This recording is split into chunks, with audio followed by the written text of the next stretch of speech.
بلی دونوں شکل میں ہم نے ان کے سامنے اپنا چارٹر آف ڈیمانڈز رکھا ہے۔ چارٹر آف ڈیمانڈ میں ہمارا پہلا مطالبہ یہ تھا کہ ہمارے تمام مسائل کا حل صرف ایک لفظ میں ہے، اور وہ ہے کہ سرو اسٹرکچر۔ آپ ہمیں سرو اسٹرکچر دیں تاکہ پورے صوبے کے میل اور فیمیل ٹیچرز کو یہ تسلی ہو کہ ان کا مستقبل کیا ہوگا، سیکنڈ شپ کا مستقبل کیا ہوگا، طلبہ کا کیا بنے گا۔ 56,000 کے قریب طلبہ و طالبات ہیں، ان کا مستقبل کیا ہوگا۔ تو اس پر کوئی خاطر خواہ کارروائی نہیں ہوئی۔ باقی ہماری سیلری انکریز کی بات ہے، ہماری تنخواہیں بڑھائی جائے، سیلری ہمیں تھرو پرسنل اکاؤنٹ دی جائے، کیونکہ سیلریوں کے لیے اساتذہ کو بہت زیادہ جتن اور بہت زیادہ مشکلات برداشت کرنے پڑتے ہیں۔ کبھی وہ ڈی سی صاحب کے پاس جاتے ہیں، کبھی وہ ڈی او صاحب کے پاس جاتے ہیں، کبھی فوکل پرسن کے پاس جاتے ہیں، کبھی ڈائریکٹوریٹ میں آتے ہیں، کبھی ادھر مسرور شاہ صاحب سے ملاقاتیں کرتے ہیں۔ تو کوئی سسٹمیٹک اور پراپر جو اسٹرکچر انہوں نے نہیں بنایا ہے کہ اس پورے پروسیس کو کس طرح وہ آپریٹ کریں گے اور کس طرح چلائیں گے۔ پروگرام تو ہم نے کامیاب بنایا ہے، اور اس کا کنفیشن وزیر اعلیٰ صاحب نے خود سوات میں پروگرام میں کیا تھا۔ انہوں نے کہا تھا کہ پروگرام کامیاب ہے اور اساتذہ کی محنت کی وجہ سے، اور پورے صوبے میں ہم نے مختلف کمپینز لانچ کر کے اس پورے پروگرام کو کامیاب بنایا۔ ہم نے مساجد میں اعلانات کیے، مدارس میں ہم نے لوگوں کو کہا کہ اس طرح کا پروگرام ہے، آپ اپنے بچیوں کو داخل کرائیں، اور بالکل ان کے ڈور سٹیپ پر ہم نے انتہائی قابل، جس میں ایم فل اور P H D degree holders, یہ پورے اساتذہ کرام ادھر ان کے مہیا ہوتے ہیں اور میسر ہوتے ہیں۔ تو جو آپ کا چارٹر آف ڈیمانڈ ہے وہ اگر لکھا ہوا آپ نے کہیں وہ اوپر سے سنا ہے؟ جی، چارٹر آف ڈیمانڈ ہمارا اس طرح تھا، اس میں بنیادی 4 مطالبات تھے۔ ایک تو ہمیں پہلا نقطہ ہمارا یہ تھا کہ سرو اسٹرکچر، سیکنڈ شپ اسکول ٹیچر، تقریباً 9,000 اساتذہ کرام ہیں، میل اور فیمیل، انہیں آپ سرو اسٹرکچر دیں۔ دوسرا ہمارا مطالبہ تھا کہ سیلری میں انکریز ہو، اور تیسرا ہمارا مطالبہ تھا سیلری تھرو پرسنل اکاؤنٹ ہو، اور تیسرا ہمارا مطالبہ یہ تھا کہ جو پینڈنگ سیلریز ہیں آلموسٹ 6، بعض ڈسٹرکٹس میں 6 منتھس اور بعض میں 8 اور 9 منتھس، آپ انہیں بل 4 ریلیز کریں۔ اس میں ہماری بار ملاقاتیں ہو چکی ہیں، لیکن حکام بالا جو ہے ان مسائل کو حل کرنے میں بالکل ناکام ہے۔ دوسرا اس میں اہم نقطہ یہ تھا کہ ویکیشنز جو ہوتی ہے اور ہالیڈیز، سمر اور ونٹر ویکیشنز، ان کی تنخواہیں ہمیں نہیں ملتی۔ تو یہ تو بالکل انصاف نہیں ہے، بالکل ظلم اور جبر ہے کہ ہم کام اسی طرح کر رہے ہیں جس طرح مارننگ ٹیچرز کام کرتے ہیں، بلکہ ہم ان سے بہتر ہم نے کارکردگی دکھائی ہے۔ ریسنٹ ابھی جو اسپیشل ایگزامز ہوا تھا 9 اور 10 کے، اس میں ہمارے جو سیکنڈ شپ اسکول کے طلبہ ہیں انہوں نے بہت اچھے مارکس لیے ہیں، اور وہ تمام ریکارڈ جو ہے وہ مسرور شاہ صاحب کے ساتھ اور جتنے بھی کنسرن آفیشلز ہیں ڈی ایس ایس کے، ان کے ساتھ ہم نے شیئر کیا ہے۔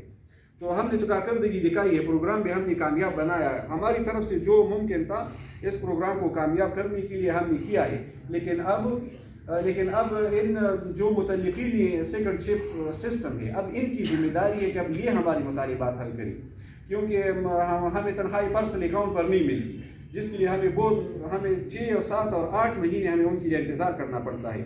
تو سیکنڈ شپ اسکول ٹیچر بھی تو انسان ہے، ان کی بھی ضروریات ہوتی ہے، ان کی بھی فیملیز ہے، بچے ہیں، تو یہ اپنی یہ بنیادی ضروریات کہاں سے پوری کریں گے؟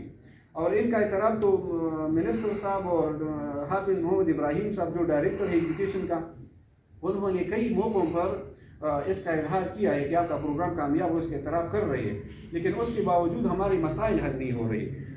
بہت زیادہ وقت جو ہے وہ گزر چکا ہے، ہم نے ان سے بار ملاقاتیں کی ہے، لیکن یہ بالکل ٹس سے مس نہیں ہو رہے، اور ہمارے مسائل جو ہے ان کو ترجیحات میں شامل نہیں کیا جا رہا، انہیں پرائیورٹائز نہیں کیا جا رہا کہ یہ مسائل جو ہے کھلا ٹائم میں حل ہوں گے، یا اس کے لیے کوئی خاص اسپیسیفک ٹائم فریم جو ہے انہوں نے ہمیں نہیں دیا ہے۔ تو اگر مسائل جو کہ تو رہے، ہمارے مسائل حل نہیں ہوئے، سیکنڈ شپ اسکول ٹیچر کو وہ گریس اور وہ عزت اور وہ ڈگنیٹی نہیں ملی جس کا وہ حقدار ہے، جس کا وہ مستحق ہے، کیونکہ انہوں نے محنت کی ہے اور قابل ہے، وہ ایلیجبل ہے، وہ میرٹ پر پورا اترتے ہیں، اس لیے انہوں نے ان کو ہائر کیا تھا۔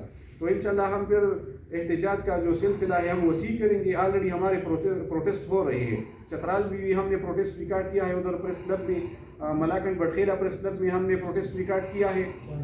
اس طرح دیر کے شہید چوک میں ہمارے جتنے بھی اساتذہ کرام تھے وہ پورے نکلے تھے، اور پورا سڑک جو ہے وہ مکمل طور پر بلاک کیا تھا، لیکن ہمیں صرف تسلیاں دی جا رہی ہیں۔ ہم یہ کہنا چاہ رہے ہیں کہ صرف تسلیوں سے کام نہیں چلے گا، آپ ہمارے لیے کوئی سالڈ اتھینٹک اور ہمیں کوئی ڈاکومنٹڈ چیز دے، کوئی نوٹیفیکیشن ہمیں دے کہ آپ کے مسائل جو ہے وہ حل ہوں گے۔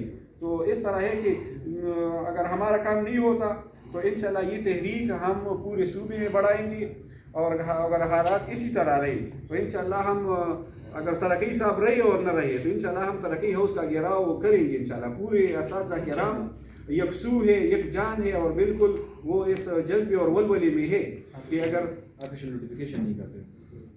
ٹھیک وہ تو ہے. آفیشیل نوٹیفیکیشن کی بات ہم کر چکے ہیں کہ جتنی بھی مسائل ہیں وہ تھرو وائس میسیجز اور واٹس ایپ کے ذریعے حل ہو چکے ہیں. زیادہ تر اضلاع میں ہماری جتنی اپوائنٹمنٹس ہوئی ہے، جتنی ریکروٹمنٹ ہوئی ہے، اس میں باقاعدہ ڈسٹرکٹ ایجوکیشن آفیسرس کے سائن موجود ہے. جن اضلاع میں بھی ان ٹیچرس کو ہائر کیا گیا ہے وہاں باقاعدہ ضلع کا جو ڈی ای او ہے اس کے دستخط موجود ہے ان نوٹیفیکیشنس پر. تو اس طرح کوئی وہ نہیں ہے لیگل وہ کمپلیکیشن نہیں ہے کہ ہماری پرماننسی جو ہے یا ہمارے اسٹرکچر جو ہے سروس اسٹرکچر ان کو روکا جائے. لیکن بس یہ حکام کہ ہم سستی کے لیے یا ان کی لیزینس کے لیے کہ وہ ہمارا پائل جو ہے ایک ٹیبل سے دوسری ٹیبل تک وہ پہنچانے میں ابھی تک ناکام ہے.